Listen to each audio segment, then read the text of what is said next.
Allah never changes the state of a nation until the nation is committed to do so. Al-Quran. إِنَّ اللَّهَ لَا يُغَيِّرُ مَا بِقَوْمٍ حَتَّى يُغَيِّرُوا مَا بِأَنفُسِهِمْ. Indeed, Allah will not change the condition of a people until they change what is in themselves. آغاز وہی یا ایھا الذین آمنوا کہ جہاں پہ بھی معاملات مومنوں سے مخاطب کر کے اور احکام کی صورت میں آتے ہیں اللہ تعالیٰ وہاں سے آغاز یا ایھا الذین آمنوا سے کر کے، اور حکم ہے جو اس میں دیا گیا خاص طور پہ جو جس معاملے کے بارے میں نے عرض کیا کہ بہت ہی سخت اللہ تعالیٰ کی طرف سے گرفت ہوگی، وہ ہے اقتناز دولت. والذین یکنزون الذھب والفضة ولا ينفقونها فی سبیل اللہ فبشرهم بعذاب علیم.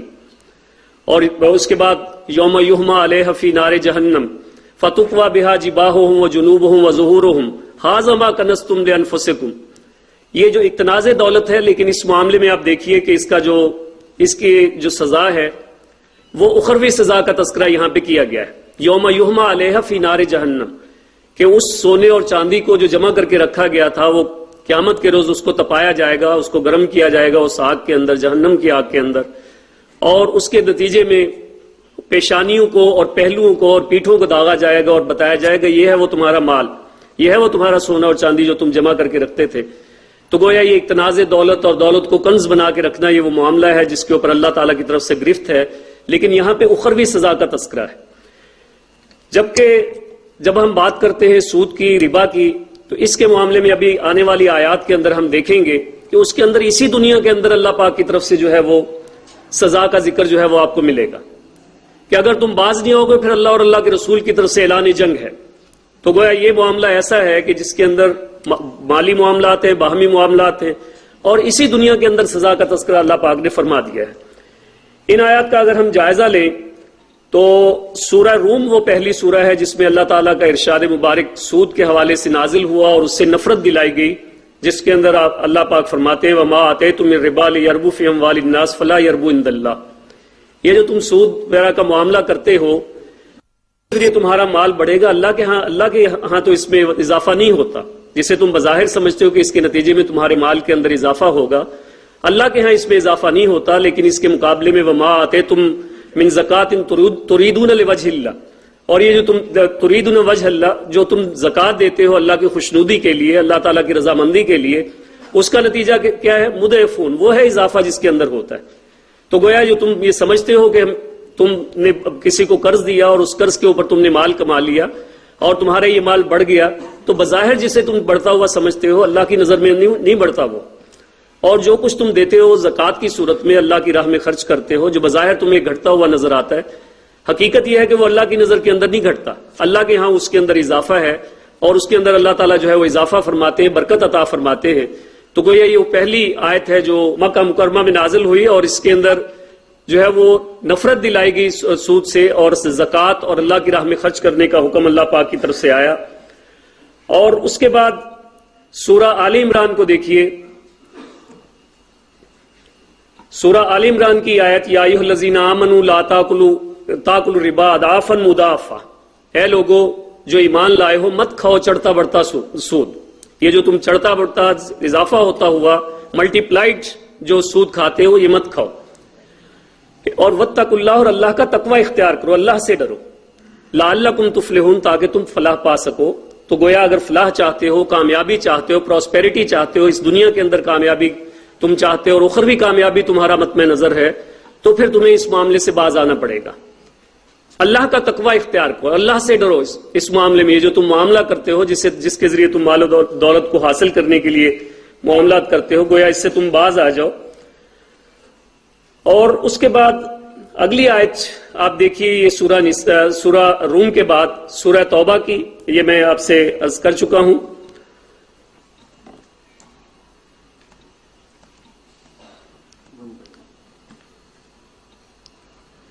سورہ نساء کی اس آیت کا آپ دیکھیے 176 نمبر آیت ہے، جس کے میں اللہ تعالیٰ نے یہودیوں کے حوالے سے خاص طور پہ اور ان کے جرائم کے جو قرآن پاک کے اندر تذکرہ کیا ہے، وَأَخْذِهُمُ الرِّبَا، کہ وہ ان کا سود لینا یہ ان کا ایک ایسا جرم ہے جس کو قرآن پاک کے اندر جو ہے وہ بیان کیا گیا اور ان کے جرائم کی فہرست کے اندر یہ ایک بہت بڑا جرم ہے جو اس آیت کے اندر آپ کو ملے گا. اور اس کے بعد آپ دیکھیے سورہ بقرہ آ جاتی ہے، اور یہ سورہ البقرہ وہ سورہ ہے جس کی تلاوت ابھی آپ نے پروگرام کے آغاز کے اندر سنی. ان آیات کی 275 نمبر آیت سے لے کے 281 نمبر آیت، اور یہ ان میں سے 4 آیات ایسی ہیں جن کا براہ راست تعلق جو ہے وہ ربا کے ساتھ ہے. اگر ہم قرآن پاک کا مطالعہ کریں اور اس کا جائزہ لیں آیات کا جو اس حوالے سے اللہ تعالیٰ نے ارشاد فرمائی ہیں، تو مفتی شفیع صاحب کے مطابق انہوں نے 7 آیات کو اس کے اندر شمار کیا ہے، لیکن اگر ہم اس سے ریلیٹڈ دوسری آیات کو بھی شامل کر لیں اس میں تعداد میں تھوڑا سا اضافہ ہو جاتا ہے. تو ان آیات میں سے یہ آیات بڑی اہم ہے جو کہ رسول اللہ صلی اللہ علیہ وسلم کے اوپر آپ کے دنیا سے وصال فرمانے سے پہلے آخری جو ایام تھے اس سے پہلے یہ آیات جو ہیں وہ نازل ہوئی ہیں، اور ان کا جو مضمون ہے اور اس کا موضوع جو ہے یہ بہت ہی قابل توجہ ہے، اور ان آیات کے اوپر لفظ بلفظ جو ہے وہ غور کرنے کی ضرورت ہے ہر اس فرد کے لیے جو اپنے آپ کو بچانا چاہتا ہے ان تمام معاملات سے جو اللہ اور اللہ کے رسول کے اندر کی نظر کے اندر جو ہے وہ بہت ہی قابل گرفت ہے. الذین یاکلون الربا، جو لوگ سود کھاتے ہیں، لا یقومون الا کما یقوم الذی یتخبطہ الشیطان من المس، وہ نہیں کھڑے ہوں گے قیامت کے روز مگر اس صورت میں کہ جیسے کسی جن نے کسی شیطان نے ان کو چھو کر پاگل کر دیا ہو، جیسے وہ مجنوں ہو گئے ہوں، مجنوں جیسی پاگلوں جیسی حرکتیں کر رہے ہوں، یہ کیفیت ان کی ہوگی قیامت کے روز. ذالک بانہم قالوا انما البیع مثل الربا، ان کا جرم کیا ہے، کس جرم کی پاداش میں ایسا ہوگا؟ وہ کہتے ہیں کہ انما البیع مثل الربا، کہ تجارت جو ہے، انما البیع مثل الربا، تجارت جو ہے وہ ربا کی طرح ہے. گویا تجارت اور ربا کے اندر کوئی فرق نہیں ہے. یہ وہ مغالطہ ہے جو آج سے 1400 سال پہلے بھی موجود تھا،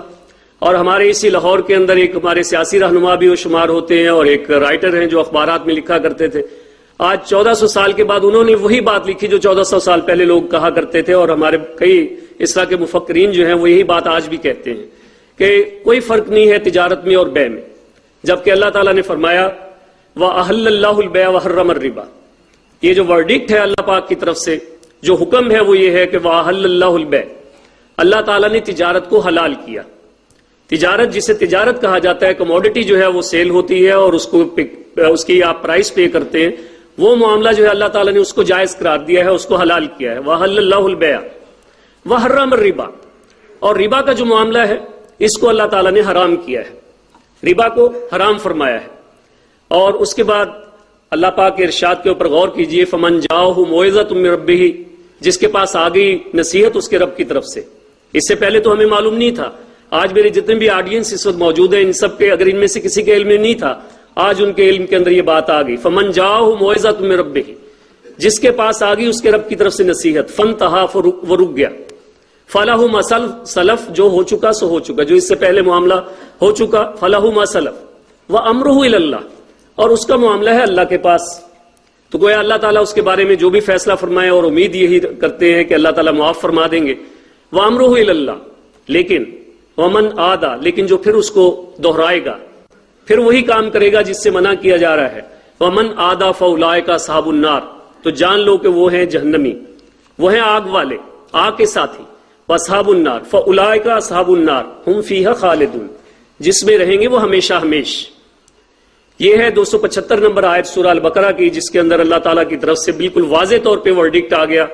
کہ اس معاملے سے باز آ جاؤ.